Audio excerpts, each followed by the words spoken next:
नमस्कार, मी तृप्ती स्वाद अनप्लगमध्ये तुमच्या सगळ्यांचं मनापासून स्वागत करते। आज आपण कोकणातली स्पेशल रेसिपी बनवणार आहोत, ती म्हणजे सोलकढी। चला तर मग सोलकढीसाठी लागणारे साहित्य आपण बघूयात। एक ओला नारळ घेऊन त्याचे छोटे छोटे तुकडे करून आपण घेतलेले आहेत। त्यानंतर 1 चमचा साखर, 1 छोटी वाटी बारीक चिरलेली कोथिंबीर, 1 चमचा जिरे, 2 लसणाच्या पाकळ्या, 1 इंच आलं, 2 हिरव्या मिरच्या, 7 ते 8 कोकम आणि त्याचबरोबर 2 चमचे बिटाचा अर्क देखील यात टाकलेला आहे।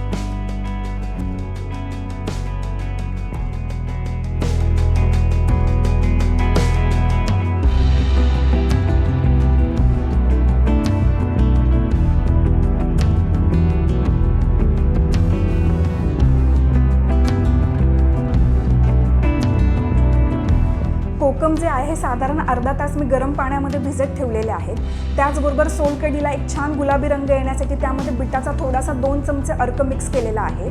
तुम्ही बिटाचा अर्क स्किप सुद्धा करू शकता, तो टोटली ऑप्शनल आहे। आता मिक्सरमध्ये आपण घेतोय ओल्या नारळाचे तुकडे। यामध्येच आपण आल्याचा तुकडा टाकतोय, लसूण पाकळ्या, 2 हिरव्या मिरच्या आणि जिरे। यामध्ये आता गरम पाणी टाकून आपण हे छान मिक्सरमध्ये फिरवून घेऊया।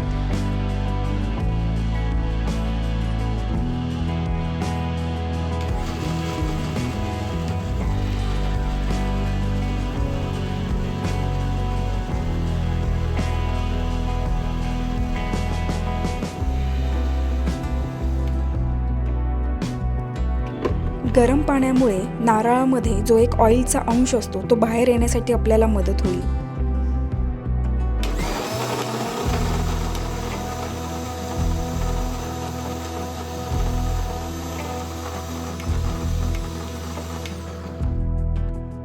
छान पेस्ट तयार झालेली आहे।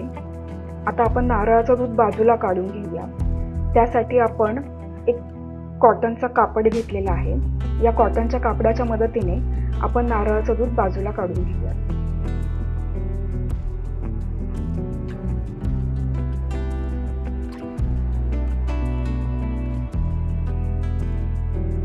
हे छान असं आपण पिळून घेणार आहोत।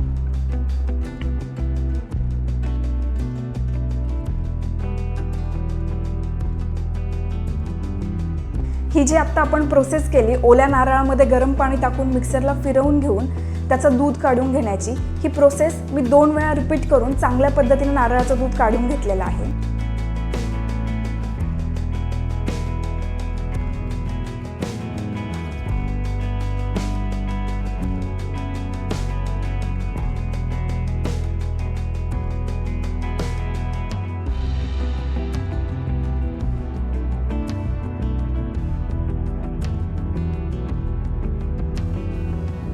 आता आपण यात टाकणार आहोत साखर। कोकम जे आपण गरम पाण्यामध्ये भिजत ठेवले होते, त्या कोकमचा छान अर्क पाण्यामध्ये उतरलेला आहे। ते पाणी आता आपण यात ऍड करूयात।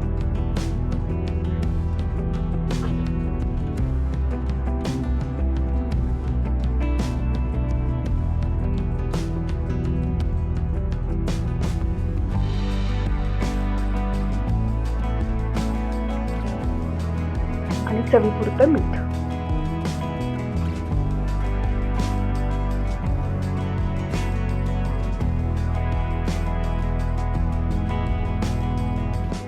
सगळ्यात शेवटी आपण यात टाकणार आहोत कोथिंबीर।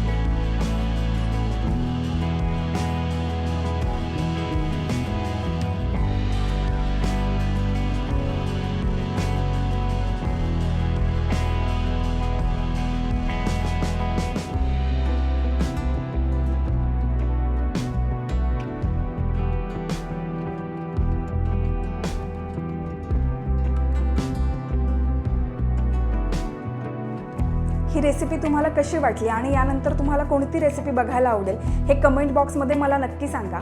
त्याचबरोबर स्वाद अनप्लग या यूट्यूब चॅनलला सबस्क्राईब करायला आणि इंस्टाग्राम पेजला फॉलो करायला विसरू नका। भेटूयात आपल्या पुढच्या व्हिडिओमध्ये। धन्यवाद।